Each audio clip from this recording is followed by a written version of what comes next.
At noon, darkness came over the whole land until 3 in the afternoon. And at 3 in the afternoon, Jesus cried out in a loud voice, Eloi, Eloi, lema sabachthani, which means, my God, why have you forsaken me? When some of those standing near heard this, they said, listen, he's calling Elijah. Someone ran, filled a sponge with wine vinegar, put it on a staff and offered it to Jesus to drink. Now leave him alone. Let's see if Elijah comes to take him down, he said. With a loud cry, Jesus breathed his last.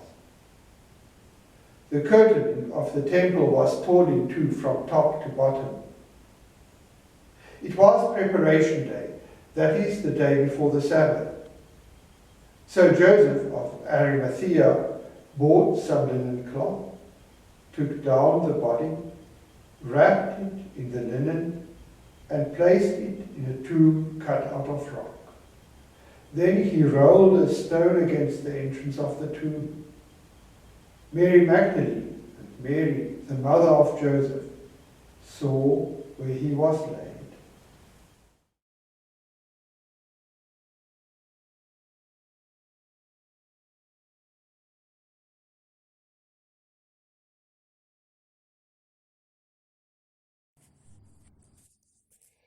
Now, on the first day of the week, Mary Magdalene came to the tomb early, while it was still dark.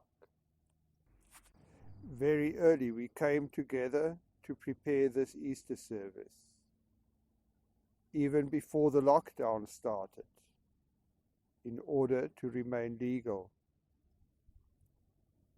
We are here on a ridge, waiting for the sun to come up, waiting for darkness to end. While it was still dark, it was a dark time for Mary, for the disciples. They had put so much hope and love into Jesus. Now he is gone. They had been captured by his message of the goodness and love of God, his depiction of God as a loving Father. Now that is gone, dead, entombed, like Jesus.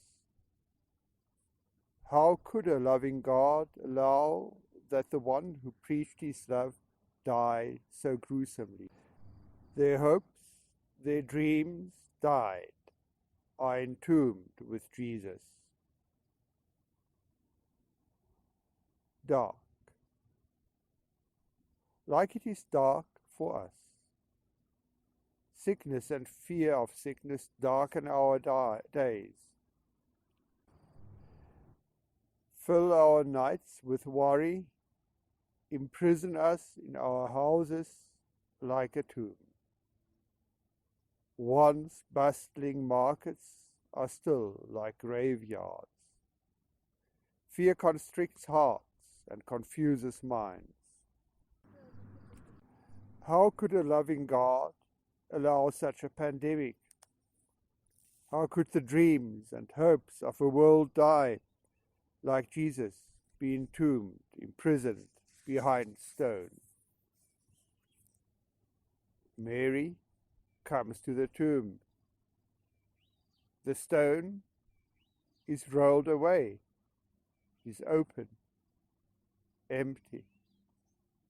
Robbed, she thinks, robbed even of the fond memory, robbed of the ability to look back and remember the good old times. She has to share her grief. She runs back to the disciples, tells them. So she ran and went to Simon Peter and the other disciple, the one whom Jesus loved, and said to them, "They have taken the Lord out of the tomb, and we do not know where they have laid him." But then she meets someone, and suddenly the darkness becomes light. Angels, beings that light up their surrounding, appear, and she meets them. But Mary stood weeping outside the tomb, and as she wept, she stooped to look into the tomb. And she saw two angels in white, sitting where the body of Jesus had lain, one at the head and one at the feet. They said to her, "Woman, why are you weeping?" She said to them, "They have taken away my Lord, and I do not know where they have laid him." Having said this, she turned around and saw Jesus standing, but she did not know that it was Jesus. Jesus said to her, "Woman, why are you weeping? Whom are you seeking?" Supposing him to be the gardener, she said to him, "Sir, if you have carried him away, tell me where you have laid him, and I will take him away." Jesus said to her, "Mary." She turned and said to him in Aramaic, "Rabboni," which means teacher. Jesus said to her, "Do not cling to me, for I have not yet ascended to the Father. But go to my brothers and say to them, I am ascending to my Father and to your Father, to my God and your God." Darkness had covered her heart, but now a flame has been lit, and she runs to spread the news. In our darkness too, the light of the resurrection shines. Darkness is overcome, light has triumphed. Jesus is risen from the dead, love has conquered. Der Herr ist auferstanden, er ist wahrhaftig auferstanden.